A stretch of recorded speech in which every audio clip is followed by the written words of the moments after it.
وہ آرمینیا کو واپس کر دیے گئے ہیں، اور اس کے بدلے میں عالمی عدالت انصاف نے آرمینیا سے یہ کہا کہ جو بھی لینڈ مائنز کے میپس ہیں، جو لینڈ مائنز 90,000 سے زیادہ لینڈ مائنز بچھائی گئی تھی آرمینیا کی جانب سے، جن کے نقشے آذربائیجان کو نہیں دیے جا رہے تھے، تو عالمی عدالت انصاف نے کہا کہ لینڈ مائنز کے نقشے آذربائیجان کو پرووائڈ کیے جائیں۔ تو اب یہ دونوں جو احکامات جو عالمی عدالت انصاف کی جانب سے جاری کیے گئے، اس پر دونوں ممالک نے عمل درآمد کرتے ہوئے آذربائیجان نے آرمینیا کے قیدی چھوڑے ہیں، اور آرمینیا نے لینڈ مائنز کے میپس آذربائیجان کو واپس دے دیں۔ اب تو آنے والے وقت بتائے گا کہ یہ وہی میپس ہیں جو کچھ مہینوں پہلے بھی آرمینیا نے پرووائڈ کیے تھے، اور اس کے بعد کچھ ہفتوں بعد یہ پتہ لگا تھا کہ وہ نقشے جھوٹے تھے۔ خیر، عالمی عدالت انصاف نے مزید یہ کہا کہ جو عبادت گاہیں ہیں دونوں جانب، انہیں نقصان ہوا، چرچ ہوں یا پھر مساجد ہوں، انہیں نقصان ہوا تو ان وار کرائمز سے باز رہا جائے،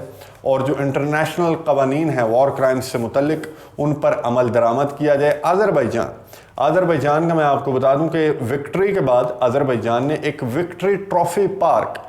جو مال غنیمت کا سامان ہوتا ہے جو فوجی آرمینیا کے چھوڑ کر بھاگے تھے، اپنے ٹینکس، اپنے جو ساز و سامان تھا، جو جنگی ہتھیار تھے وہ چھوڑ کر بھاگے تھے، ایون کہ اپنی ہیلمٹس، اپنے بوٹ وہ بھی چھوڑ کر آرمینی میدان جنگ سے فرار ہوئے تھے، تو آذربائیجان نے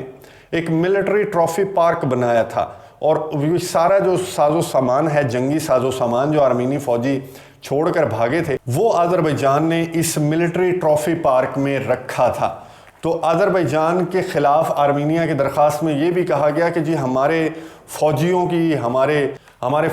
کی توہین کی جا رہی ہے آذربائیجان کی جانب سے، کیونکہ ملٹری ٹرافی پارک میں آذربائیجان نے جو باکو میں بنایا ہے، اس میں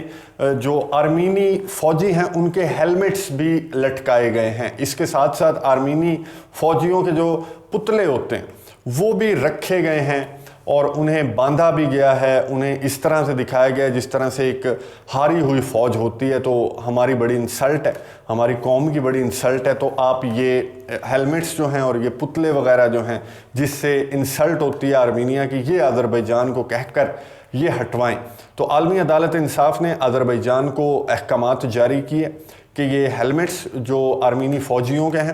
وہ، اور جو بھی بوٹس اور ساز و سامان جو انسلٹ میں آتا ہے، جس سے جو آرمینیا کے جذبات ہیں، آرمینیا کے عوام کے جو جذبات ہیں وہ مجروح ہوتے ہیں،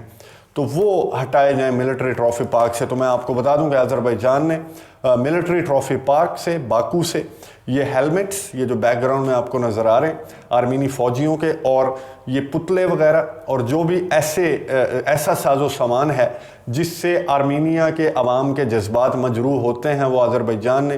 اس پارک سے ہٹا دیے ہیں۔ لیکن دیگر جو سامان ہے جس میں ٹینکس، گولہ بارود اور آرٹلری کا سامان، جو ان کی بندوقیں ہیں، وہ ابھی تک اس پارک میں موجود ہیں، اور یہ پارک جو ہے وہ باکو میں ہے، جس میں سے یہ سامان جو ہے وہ عالمی عدالت انصاف کے فیصلے کے بعد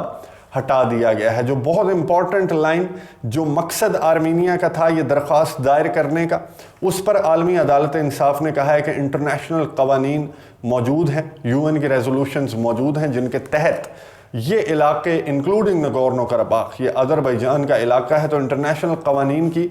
پاسداری کی جائے، اور دونوں ممالک ایک دوسرے کے ساتھ جو چپکلش ہے، جو بارڈر پر، سرحد پر دونوں ممالک گھڑی گھڑی ایک دوسرے کے سامنے آ جاتے ہیں، تو اس سے باز رہا جائے۔ اور عالمی عدالت انصاف نے یہ تمام تر جو فیصلے ہیں، جو لیکچر ہے، دونوں ممالک کو انٹرنیشنل قوانین کی پاسداری کا یہ دیتے ہوئے کیس جو دونوں درخواستیں ہیں وہ جو ہیں ان پر فیصلہ سنا دیا، تحریری فیصلہ جاری کر دیا، جس کے بعد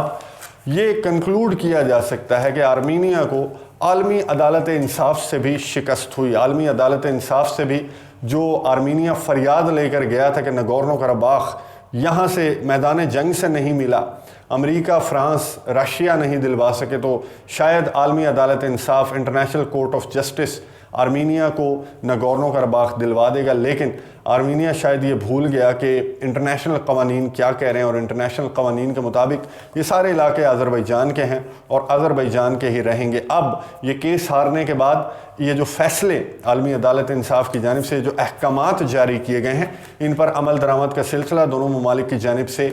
جاری ہے۔ اب آرمینیا یہاں سے بھی شکست کھانے کے بعد تیسرا کون سا راستہ اختیار کرے گا وہ میں آنے والی ویڈیو میں آپ کے ساتھ شیئر کروں گا، کیونکہ آرمینیا نے ابھی تک ہار نہیں مانی نگورنو کراباخ کے سٹیٹس کو لے کر۔ ابھی تک آرمینیا جو ہے وہ ضد پر اڑا ہوا ہے، اور برسلز میں